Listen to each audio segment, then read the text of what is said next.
కుమార్ గారు మన సమావేశానికి ముఖ్య అతిథిగా వచ్చేసిన ప్రస్తుతం జరుగుతున్న పార్లమెంట్ సమావేశంలో ఎస్టీ ప్రెసిడెన్షియల్ను మాట్లాడాల్సిందిగా మనం చేస్తున్నాం.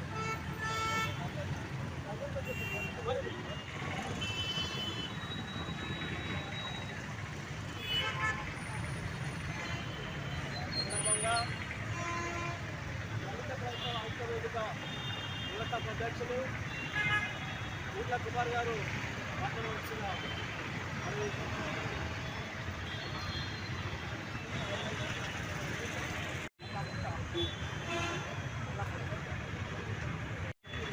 పార్లమెంట్ సమావేశంలో దళిత ప్రశ్నలు కూడా కల్పించాలని ఏది ఏమైనా కానీ భారతదేశంలో అన్ని కులాలు అన్ని మతాలకు స్వేచ్ఛ ఉంది. ఈ దేశం లౌకిక దేశం. ఈ దేశంలో ఏ కులమైనా ఏ మతమైనా స్వేచ్ఛగా జీవించే హక్కు మనిషి ఎవరైనా కావచ్చు, ఏ మతంలో పుచ్చుకోవచ్చు. కానీ అంత భారతదేశం. కొంతమంది క్రిస్టియన్ మతం తీసుకోవచ్చు, కొంతమంది హిందువులు తీసుకోవచ్చు. ఈ ముందులో ఎంతోమంది దేవుళ్ళు సాయిబాబు మొత్తం ఇక్కడ సాయిబాబు, కొంత గ్రామ దేవత కోసం తల్లి, కొంత అంజనా శక్తి ఉంటారు. ఏ దేవుడు దాన్ని విడదీసి పాలించే విధంగా భారతీయ జనతా కులగత మతాన్ని ప్రయత్నం చేస్తుంది. ఈనాడు భారతదేశంలో మరి సోనియా గాంధీ నేతృత్వంలో మల్లికార్జున ఖర్గే గారు నేతృత్వంలో యువ నాయకుడు రాహుల్ గాంధీ గారు కూడా ఈ కార్యక్రమాన్ని తప్పనిసరి ఖండించడానికి మరి ఈ మధ్యనే లోక్సభలో గౌరవ పార్లమెంట్ సభ్యురాలు అదే కావ్య గారు క్లుప్తంగా చెప్పడం కాలదాయిస్తానికి లేదాన్ని హెచ్చరించారు. ఒక నివేదిక సమర్పించడం చేయాలి. ఏమైనా కానీ మరి కాంగ్రెస్ పార్టీ మరి ఎక్కడ ముందు అందుకు ఇవన్నీ ఇబ్బందులు జరుగుతాయనే ముందు దృష్టితోటే దేశ ప్రధానమంత్రి పండిత్ జవహర్లాల్ నెహ్రూ కానీ ఆనాడు హోంశాఖ మంత్రి గారు సర్దార్ వల్లభాయ్ పటేల్ గారు కానీ ఆలోచించి క్యాబినెట్లో ఇంకొక కమిటీ వేయాలి.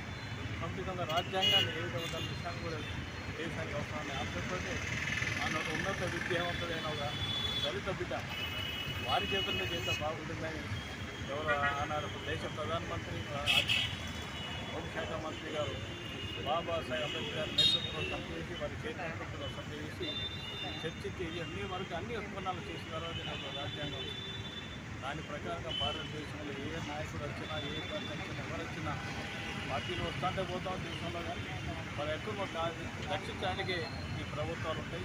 అందులో దేశంలో కానీ రాష్ట్రాల్లో కానీ ఎక్కడానికి భారతదేశంలో మల్లికార్జున ఖర్గే గారి నేతృత్వంలో కాంగ్రెస్ పార్టీ, ఈ రాష్ట్రంలో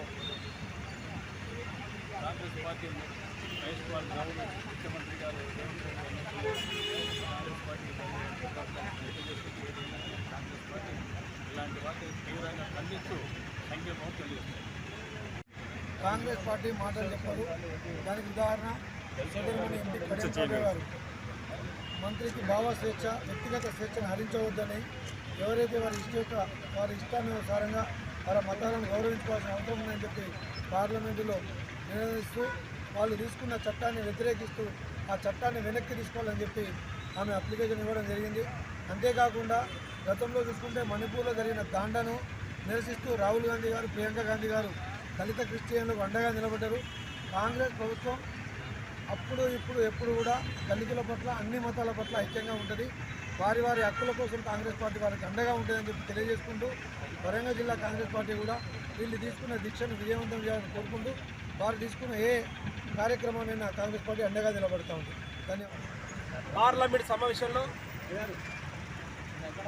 ఎస్సీ ప్రెసిడెన్సీ ఆర్డర్ను సవరణ చేసి రద్దుపరచాలని, దళిత క్రైస్తవులకు ఎస్సీ హోదా కల్పించాలనే డిమాండ్తో 2 తెలుగు రాష్ట్రాల్లో దళిత క్రైస్తవ ఐక్యవేదిక ఆధ్వర్యంలో జిల్లా కేంద్రంలో జరుగుతున్న దాన్ని వరంగల్ జిల్లా కేంద్రం పోచమాయన్ సెంటర్లో దీక్ష ప్రారంభం చేయడం జరిగింది.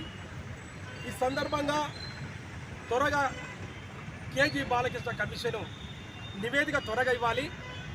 ఇప్పుడు జరుగుతున్న పార్లమెంట్ సమావేశంలో ఎస్సీ హోదా దళిత క్రైస్తవులు ఇవ్వాలని సందర్భం తెలుస్తున్నాం.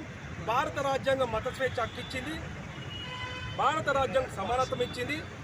భారత రాజ్యాంగము ఈ దేశంలో ప్రజలందరికీ గౌరవంగా ఉండాలని రాజ్యాంగం చెప్తే మత స్వేచ్ఛ ఆధిపత్య కులాలకు ఇచ్చి దళితులకు ఎస్సీలకు మత స్వేచ్ఛ హక్కు ఎందుకు లేదో ఈ సందర్భంగా తెలియజేస్తున్నాం. కాబట్టి మతం మారితే కులం ఎందుకు మారుతుంది? కాబట్టి ఈ సందర్భంగా ఈ దేశంలో వివక్ష కొనసాగినంత వరకు రిజర్వేషన్ ఉండాలి. బాబాసాహెబ్ అంబేద్కర్ ఈ రిజర్వేషన్ కల్పించాడు కాబట్టి ఈ దేశంలో ఉన్న ప్రజలందరికీ హక్కు, రాజ్యాంగం, సమానత్వం, మత స్వేచ్ఛ కల్పించాడు కాబట్టి ఇది తొందరగా పరిష్కరించాలని దళిత సమాజం, దళిత క్రైస్తవ సమాజం ఈరోజు దీక్షల్లో శిబిరంలో స్వచ్ఛందంగా వచ్చి అన్ని ఫెలోషిప్స్ పాస్టర్స్ అందరూ వచ్చి సంఘీభావం తెలిపి